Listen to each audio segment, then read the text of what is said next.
lagi di YouTube channelnya Rahayu, di podcastnya Kupas Isi Buku atau KIB. Kali ini adalah bukunya dari Ajahn Abraham dengan judul Si Cacing dan Kotoran Kesayangannya, masih bersama pengisi suara Rahayu di sini yang akan menceritakan kelanjutan dari bab kesempurnaan dan kesalahan di subbab kedua, yaitu Taman Kuil. Selamat mendengarkan. Kuil-kuil Buddhis di Jepang terkenal akan taman-tamannya. Beberapa tahun yang lampau, terdapatlah sebuah kuil yang membanggakan tamannya sebagai taman tercantik di antara semuanya. Para pelancong berdatangan dari berbagai penjuru negeri hanya untuk mengagumi penataannya yang elok, yang begitu indah dalam kesederhanaan. Suatu ketika seorang biksu tua datang berkunjung. Dia tiba pagi-pagi sekali, persis setelah fajar. Dia ingin menyelidiki mengapa taman itu dianggap sebagai yang paling mengilhami. Jadi dia menyembunyikan dirinya di balik semak yang besar dengan sudut pandang yang bagus ke arah taman. Dia melihat seorang biksu muda. Maaf tipu. Jadi dia melihat biksu muda muncul dari kuil dengan membawa 2 keranjang anyaman untuk berkebun. Selama 3 jam dia memperhatikan biksu muda itu yang dengan hati-hati memungut setiap daun dan ranting yang berjatuhan dari pohon persik yang tersebar di tengah-tengah taman.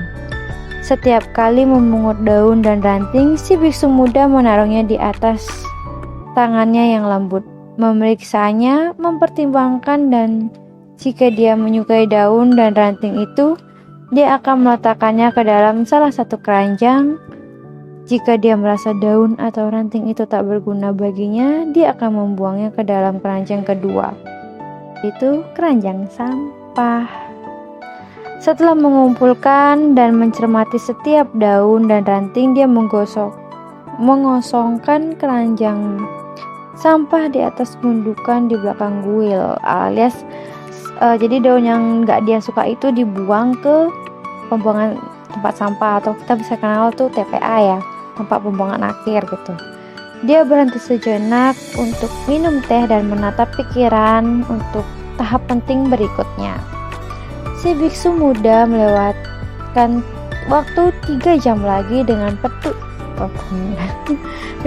perhatian, dengan hati-hati, dengan penuh keterampilan menaruh setiap daun dan ranting pada tempat yang semestinya di taman itu.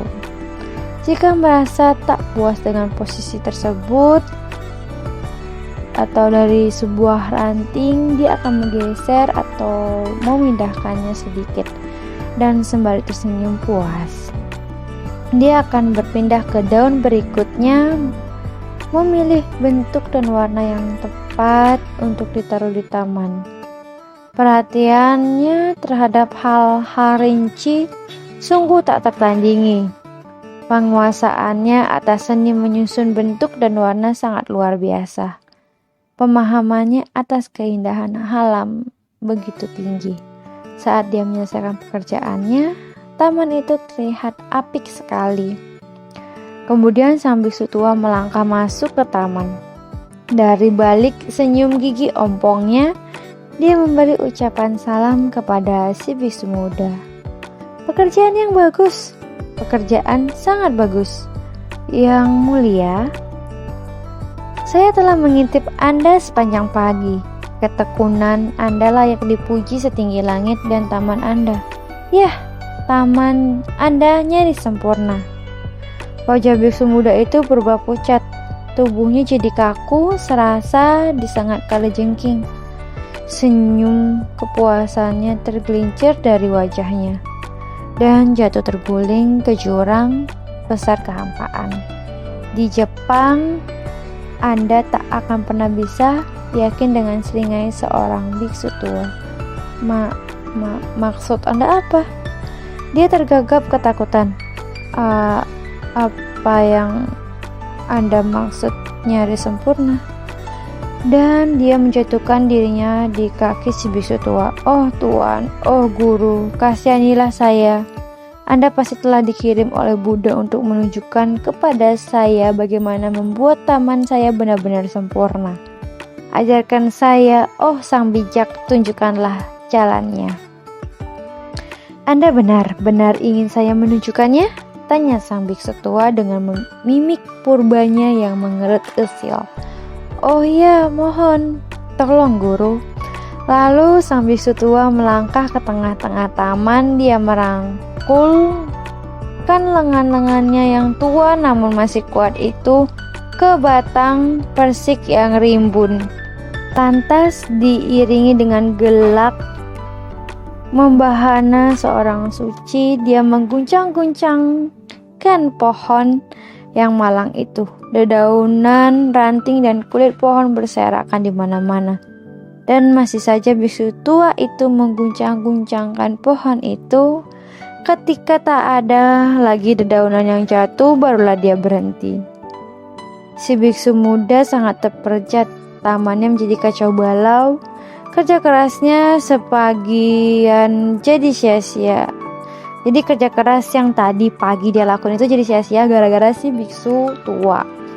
Rasanya dia ingin membunuh biksu tua itu, namun sang biksu tua itu hanya melihat sekeliling untuk mengagumi hasil karyanya. Lalu dengan sebuah senyum yang meluruskan amarah, dia berkata lembut kepada sang biksu muda, sekarang taman Anda barulah benar-benar sempurna. Nah, udah selesai nih ceritanya.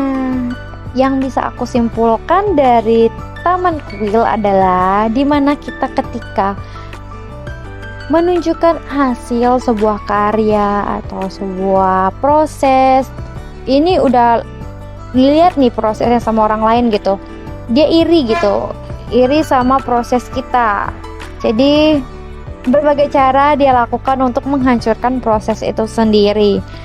Kembali lagi ke kehidupan kita di dunia, dimana kita akan bertemu dengan orang-orang yang iri dengan kita, iri dengan penghasilan kita, iri dengan apa yang kita capai. Oleh sebab itu, masalah-masalah ataupun orang-orang yang membenci kita, membicarakan kita di belakang itu pasti selalu ada. Jadi seperti kita layaknya biksu muda itu, bagaimana kita menanggapi si biksu tua? Apakah kita menerima ia masuk ke dalam taman itu yang udah kita rapiin atau udah kita buat seindah mungkin, tapi karena pembicaraan orang yang nilai kamu itu jelek, itu nggak bagus, akhirnya mempengaruhi diri kamu sendiri kayak gitu. Jadi belajarlah untuk mengendalikan diri, mana yang baik dan mana yang tidak baik. Jangan semua kamu telan habis-habis, dan jangan pernah menyesali apa yang sudah terjadi. Mungkin sekian dulu yang bisa Rahayu ceritain ke kalian semua. Semoga bisa mengambil hikmahnya sendiri, bisa menyimpulkan sendiri apa yang sudah Rahayu ceritakan. Sampai jumpa di episode berikutnya. Bye bye.